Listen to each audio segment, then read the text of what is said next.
Good day mga lods. Ito ride tayo from Tarlac to Apayao. So puntahan natin yung sinasabi nilang Missing Mountain of the Gods. So yung area na yun ay sakop ng Apayao province. So let's go.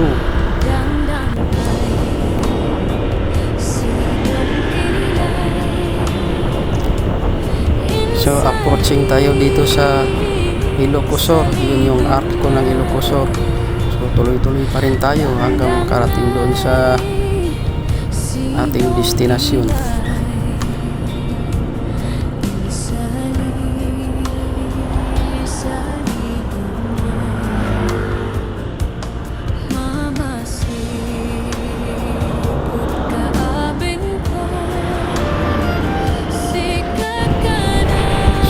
Lugar na ito sa aking tinatahak ngayon ay sa Santiago, Ilocosur.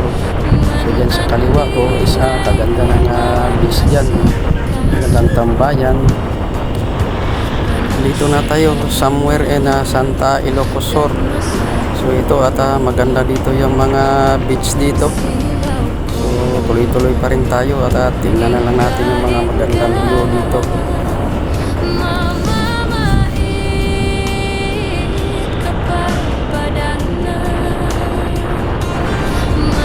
Next town nito is Bantay, Ilocosur. So madadaanan din natin yung bigan na Ilocosur.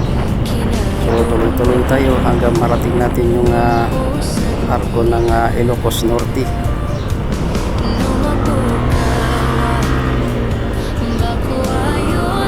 So ingat-ingat tayo lalo pag nandito tayo sa highway, lalo na pag motoran natin gamitin. So ingat. So dito na tayo ngayon sa boundary ng Ilocos Norte, Ilocosur to Ilocos Norte. So ito, tuloy-tuloy pa rin tayo. So ang unang bayan natin madadaanan sa Ilocos Norte is Badoc, Ilocos Norte.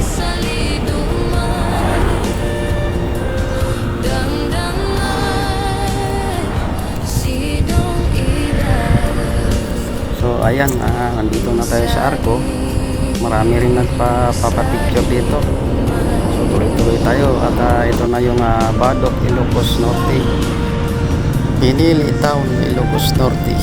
Yan, dito na tayo.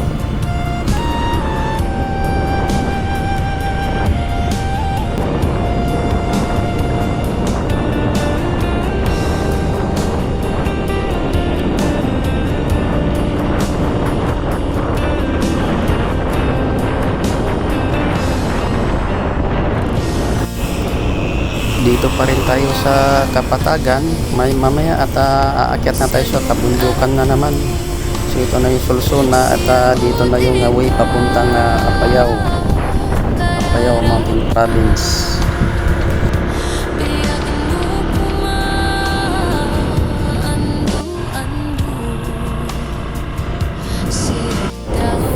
Tinatahak na natin yung Ilocos Norte Apayao Road.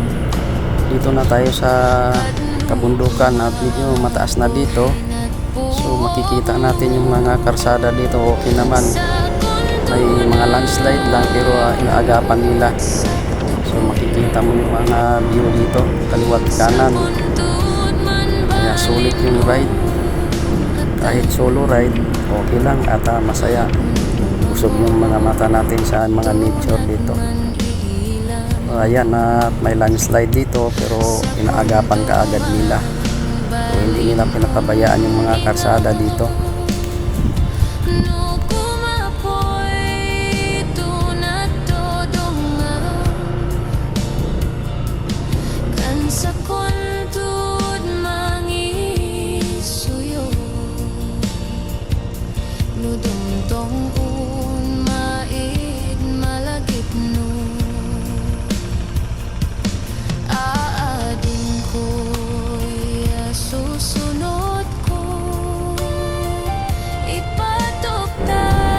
Mapags pala dito pag hapon ka na umakyat.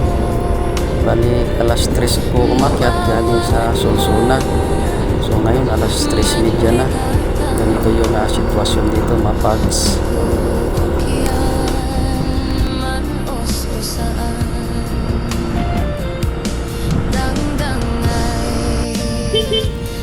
May natibag dito nga kalsada, balik kaliwat kanan na natibag. So ito ginawa nila ng paraan, nilagyan nila ng tulay, kaso maliit lang na tulay ito, makipot. Bali ito yung sitwasyon dito. Sa kanan ko bangin, sa kaliwa bangin din. So maganda ata inayos nila. Siguro balang araw lalaparan nila itong tulay para makadaan yung mga motorista o bumisita dun sa lugar nila.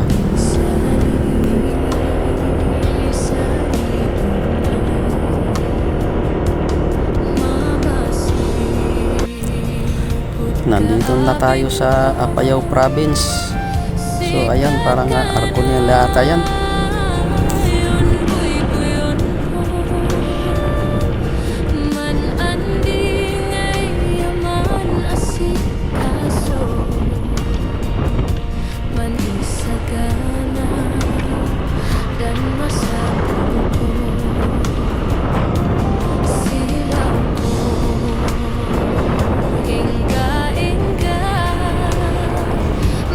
Approaching na tayo dito sa tourism office nila, at dito tayo dadaan para magpaalam papuntang Mount Kilang.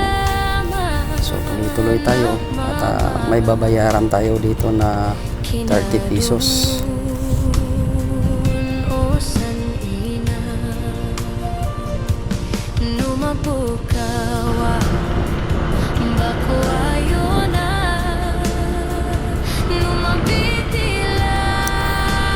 Yun, at nakabayad na tayo at tuloy-tuloy tayo.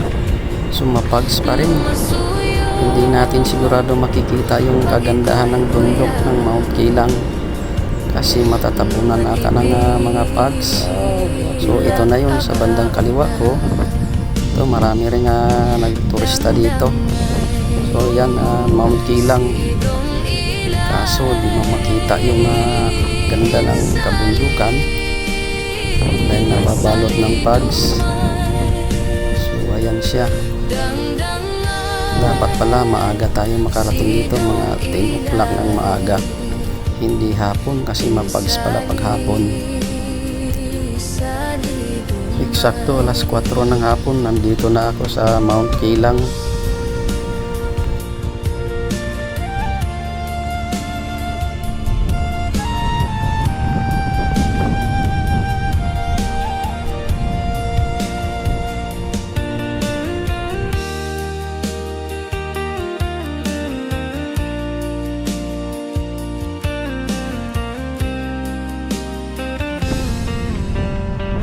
Ito, hindi natin nasilayan ng buo ang Mount Kilang kasi nabalutan ng mga pags.